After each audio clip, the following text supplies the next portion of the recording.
জামাত ইসলামী যদি শুধু নামাজ পড়তো, রোজা রাখতো, মসজিদের মধ্যে পড়ে থাকতো, তাহলে জামাত ইসলামী নিয়ে কেউ মাথা ঘামাইতো না। মানুষের বাড়ি বাড়ি যাইতো, তওবা পড়াইতো, হাদিয়া নিত, পকেট ভরিয়া, কোনো অসুবিধা ছিল না। জামাত বিতর্কিত কেন? আমার প্রশ্ন, বিতর্কিত নয় কে? কোন দল বিতর্কিত নয়? কোন ব্যক্তি বিতর্কিত নয়? আপনি নিশ্চয়ই প্রবাদটা জানেন যে যারে দেখতে নারী তার চলন বাঁকা।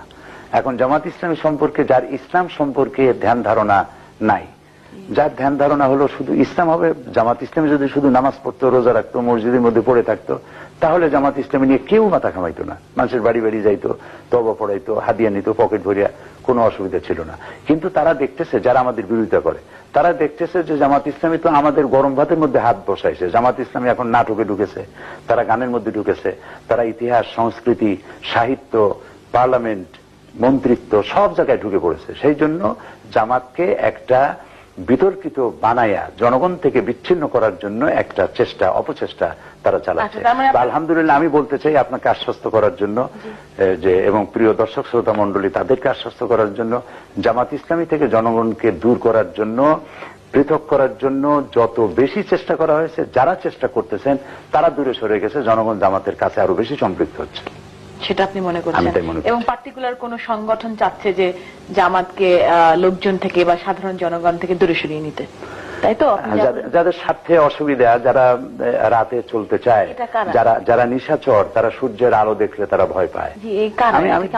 আমি বললাম না, আবার কখনো বলবো আপনাকে, আমরা এক দেশে বাস করি, আমরা কেউ কারো দুশ্মন না।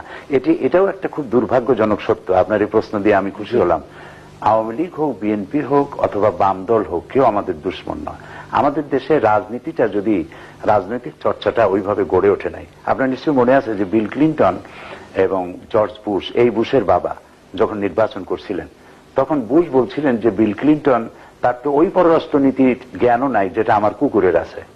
এই কথা বলার পরে বিল ক্লিন্টন জিতলেন, এবং জেতার পরে যখন তিনি ওত নেবেন, ওত নেওয়ার সময় জর্জ বুশকে ডাকলেন এবং ডেকে তাকে বললেন যে আপনার রাষ্ট্র পরিচালনার দীর্ঘ অভিজ্ঞতা থেকে আমাকে আপনি সহযোগিতা করবেন। এই চর্চা কিন্তু আমাদের মধ্যে নাই। আমরা আমাদেরকে কেউ সমালোচনা করলে আমরা তাকে শত্রু মনে করি। শত্রু মনে না করে আমরা যদি পরস্পরের, আপনি আমার ভুলটা ধরতে পারবেন, এই জন্য ধরবেন যে আমাকে আপনি সংশোধন করতে চান, এর জন্য নয় যে আপনি মানুষের সামনে আমাকে নিন্দনীয় করতে চান। অবশ্যই বাংলাদেশের রাজনৈতিক ব্যক্তিত্বরা কি তাদের ভুল স্বীকার করে? তারা তো কখনোই কোনো ভুল কখনো স্বীকার করে না। এটি আমি আপনার সাথে আমি একমত। এটি হচ্ছে ওই কথা যে ইতিহাসের সব থেকে বড় শিক্ষা এই, যে ইতিহাস থেকে কেউ শিক্ষা গ্রহণ করে না। রাজনীতিবিদরা যদি এই শিক্ষা গ্রহণ করতেন, তাহলে পদে পদে তাদেরকে এই ভোগান্তি হতো না। আমরা আশা করব বাংলাদেশের রাজনীতিতে একটি সুন্দর চর্চা, একটি